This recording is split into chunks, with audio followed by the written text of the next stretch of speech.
President, ladies and gentlemen, first of all, can I thank you, President, for allowing me to drink a glass of water before I ascend to the podium to make a few remarks about our current economic position in Ireland. It certainly has been a very challenging autumn this year, but I think it's important that we look at this in a perspective. I very much welcome the opportunity to speak today, and I go right back to 1798 when Thomas Addis Emmet, a very distinguished Irish-American lawyer, said to a parliamentary committee, "America is the best market in the world and Ireland the best situated country in Europe to trade with that market." And that remains true 200 years later. The government in the last 2.5 years has responded promptly to the deterioration of our financial position. Over 5 separate adjustment packages were introduced beginning in July 2008, and as a result of that, expenditure and taxation has been adjusted in the public finances by a figure of about 15 billion. The underlying budgetary position has stabilised this year, with a deficit amounting to 11.7% of GDP, and that was the budget forecast last year. So that's on target. Our GDP will show a small increase this year, based primarily on strong export growth. Exports are expected to grow by about 6% in real terms this year. And that has been driven by improvements in competitiveness, by a strengthening of international markets, and by a stabilisation in our own labour market. In fact, September and October were the first 2 months since 2007 to show a consecutive reduction in the live register of unemployment. So the economy is in stabilisation. Our department forecast last year for growth was wrong. Growth was slightly better than we expected. And that growth is reflected not just in the export sector, but in the Irish indigenous sector as well, not just in the multinational sector, I should say, but in the Irish indigenous sector as well. So there are positives in this economy, and we are moving to a balance of payment surplus, a small balance of payment surplus next year. So aggregating the private and public sectors, Ireland will be paying its way in the world next year.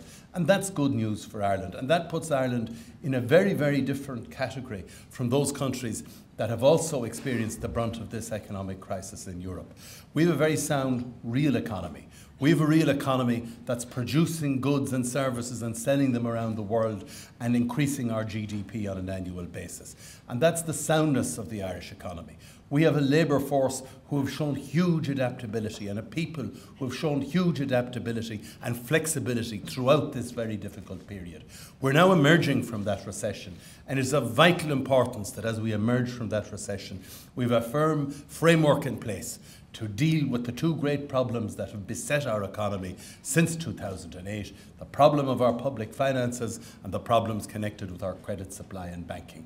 And we're determined to put the foundations of both of those in place in the weeks ahead. In relation to the banking position, matters have of course been serious because of the very large holes that were established by NAMA in the asset books of the banks. It's clear from my statement on the 30th of September that the repairing of this will cost a very definitive amount of money, but it's manageable from the point of view of the Exchequer. The external assistance that we have sought is primarily concerned with our need to stabilise this sector, because this sector did grow too large for a small sovereign like Ireland to manage. And I am confident that the negotiations now underway will ensure that we have a permanent resolution of our difficulties in this sector. Side by side with this, we have to continue our budgetary work. I mentioned earlier that we had done an adjustment of 14 billion over the previous 2 years, and you know yourselves the impact that has had on the real level of wages in public service, on the provision of programmes, and on the amount of investment projects the government has invested in. We have, as has been pointed out in the 4-year plan, another 15 billion to go, and 6 of that billion will be done this year. So by the end of this year, by the end of next year, 2/3 of the total fiscal correction will have been done. And the National Recovery Plan clearly sets out in a credible way how we can finalise order in the public finances. It does identify areas of economic activity which will provide growth and employment. We're not reducing our budgets for science and innovation. We are ensuring that the education system continues to have the investment that will produce an adequate trained workforce. We will reform how particular sectors are structured in terms of competitiveness, not just in the labour market, but in the supply of professional services, in the supply of infrastructural services, so that the cost base is right for those who invest in Ireland, for those who want to do business in Ireland, and for those who are attracted to Ireland as a place to invest. With this National Recovery Plan, the economy can emerge from the recession and continue that emergence and, and be led primarily by a sustainable export-led recovery.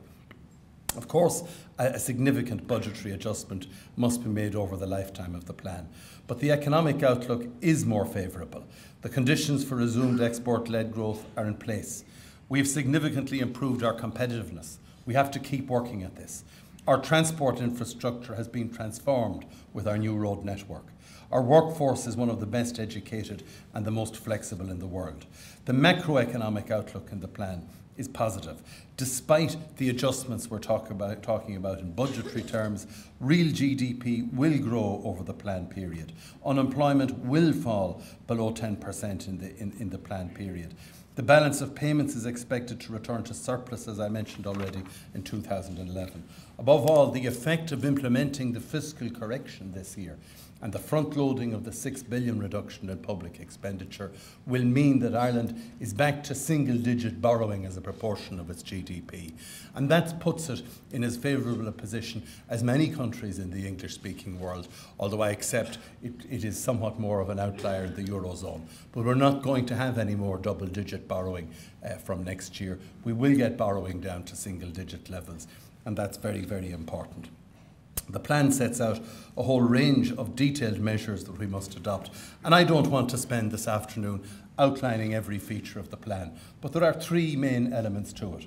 First of all, we have to have a growth strategy. It has to be rooted in a realistic assessment of how we can become more competitive, because it was our competitiveness in the 60s and the 80s and the 90s that led to that great surge of growth that we saw between 1992 and 2003. And if we work at our competitiveness, we can once again create that surge.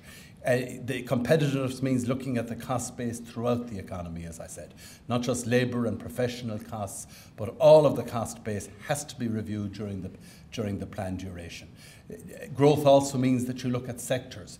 In a small economy like Ireland, which is not a general-sized economy like the United States or France or the United Kingdom, particular sectors have a particular role to play. And we've been very fortunate throughout this recession in having such a strong presence here in the pharmaceutical industry, in the ICT industry, in the international banking services area, and a number of other sectors which have contributed disproportionately to our exports and have carried this economy through a very, very difficult recession. They have ensured that our economic position remains sustainable and, above all, provided the foundation of a large amount of direct employment and a multiplier effect for many services and businesses who deal with them. So we have to look at how that can be deepened. And in that context, I want to say and make it very, very clear that the 12.5% rate of corporation tax has not been under discussion and will not be under discussion in the negotiations underway. And that position has been made clear by all of the bodies that we are working with in the negotiations, and it has also been made clear by President Sarkozy himself of France and by Chancellor Merkel. So it's not an issue in these negotiations. And it's important that it's not an issue, because Ireland would not have a credible growth strategy were it introduced as an issue. And everyone understands and accepts and realises that. So the plan has restated our commitment in relation to the 12.5% corporation tax. It is intended that that should remain the fundamental industrial incentivisation tool available to this state. And you often see some commentators, especially in continental Europe and sometimes in North America, criticising this particular rate or incidence of corporate taxation. They ignore the fact that many countries outside the European Union now have lower corporate tax rates, and some within the European Union have rates that are beginning to approach this rate. Aside from all of that, it's important to remember that Ireland is a small open economy in the Eurozone, and that many of the larger states have very substantial hidden subsidies for their own industrial base. When you reflect on the existence of huge research budgets and military budgets in large member states and the huge impact they have on industrial development, it is quite reasonable that a small state like Ireland on the periphery of the Eurozone should have as its central economic tool to incentivise external investment a favourable corporate tax arrangement. And that will continue, and it is not under discussion or negotiation at this stage, nor will it be, in my view, because it is essential to the credibility of our whole growth plan. I've mentioned sectoral policies, I've mentioned cost competitiveness, I've mentioned the labour market, I've mentioned, or should mention, reform in the public service, which again will be driven by a substantial numbers reduction envisaged in the plan, alongside the various reductions in expenditure, which will encourage flexibility in the delivery of services. All of this is now well underway, and the plan anchors a realistic strategy for dealing with our deficit by 2014. It's a realistic strategy. That's the key point. It shows a credible trackway for Ireland to deal once and for all with its budgetary matters over the phased period of the plan, and to use that opportunity to take the essential structural measures that will return this economy to full competitiveness and a full capacity to attract inward investment and to foster sustainable employment in the medium term. All of this work is very, very important. The work in the current negotiations is very, very important as well.